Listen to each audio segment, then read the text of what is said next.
Hello, my name is Dr. Coca, and in this video we're going to be looking at Part B of the recrystallization experiment. So in Part B, you're going to be given an unknown, and you're going to test it out in 3 different solvents to see which one works best, and then eventually recrystallize the unknown, and finally determine the identity of that unknown. You typically would be given an unknown in a vial, and then you're going to weigh out 100 milligrams of that unknown 3 separate times into 3 different test tubes. So I already have done that. So here is 100 milligrams of the unknown, and it is also in test tube 2 and test tube 3. So now we're going to be adding 3 different solvents with completely different polarities to each of these test tubes. So we're going to start with ethanol.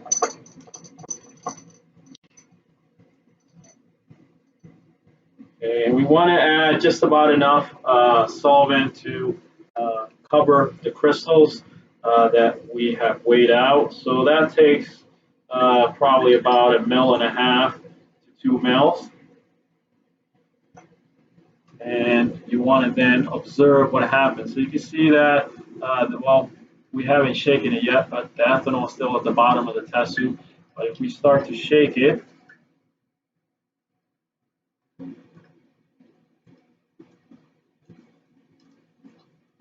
most of that unknown is going to start to go into solution. You can see that there's a lot less at the bottom of the test tube.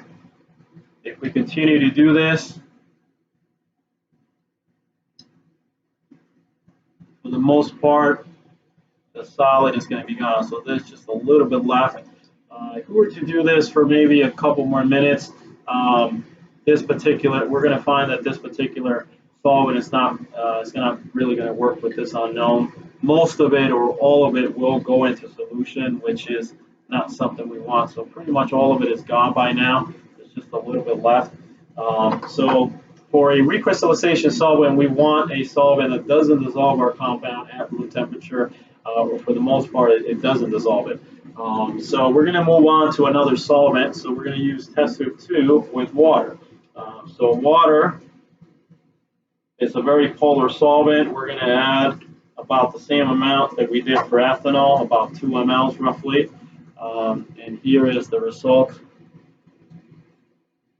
So you can see that it is very cloudy, and in fact, when you let it settle, most of the solid is going to go on top of the water. So these 2 compounds, and there's a lot of solid at the bottom here as well. So these 2 compounds, or the solid and the solvent, aren't really solid with each other. So this might be a promising solvent for this particular unknown. So it really depends on what unknown you have for this lab. So each unknown may dissolve in a different solvent or a combination, so possibly 2 solvents at room temperature. Others will not. So you want to test it out. Your results really are unknown dependent. So whatever unknown you have will have completely different results. But one of these solvents should work really well throughout the entire experiment for your given unknown, at least one of the solvents. In some cases, actually, sometimes 2 of the solvents work fairly well. So what we really want is a solvent that doesn't dissolve our compound at low temperatures, like room temperature is 0 degrees. And when you heat it, it dissolves really well. So we're going to move on to our 3rd solvent, which is toluene. And add about 2 mLs of toluene. And shake it up.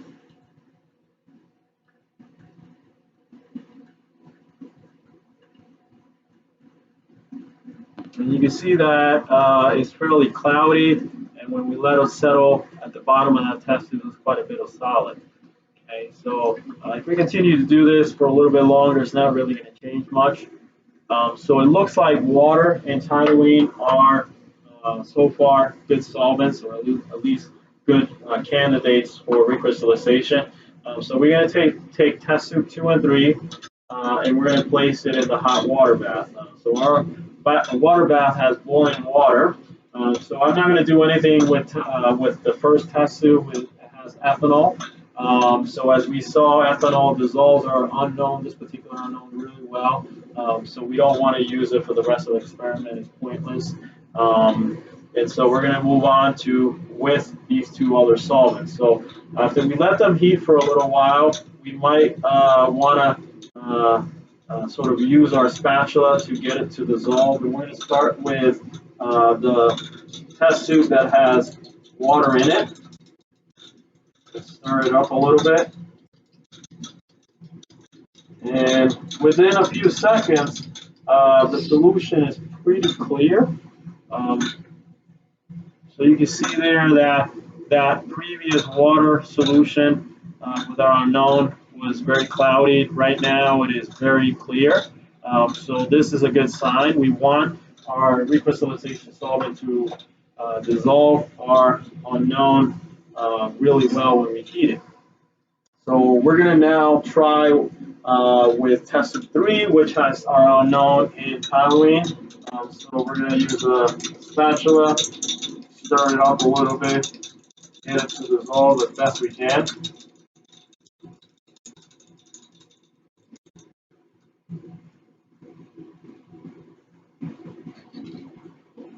And you can see that there is still quite a bit of solid at the bottom, so it dissolved. It dissolves some of it perhaps, but not all of it. There's certainly still solid in there. So this doesn't go into solution as readily as the water one did.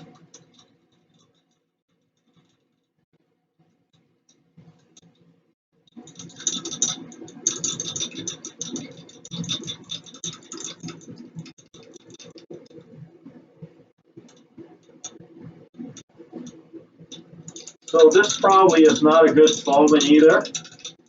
Because it's not dissolving our compound completely when we heat in it. So it dissolves some of it, certainly, but not all of it. There's still a little bit at the bottom there. It may not be worth our time continuing to try to get this into solution. It may eventually will, but it's just taking too long. So we're going to put that aside. We're going to call that maybe partially soluble. And just move on with our water. So like I mentioned before, your results are really dependent on your unknown. Different unknowns will dissolve in different solvents. Some of them at room temperature, others at where we heat it. It just really depends on that. Another note is about recrystallization is that if you put an unknown in a solvent in the hot water bath and you notice that the solvent completely evaporates, at that point we want to replace that solvent and continue to try to get it to dissolve.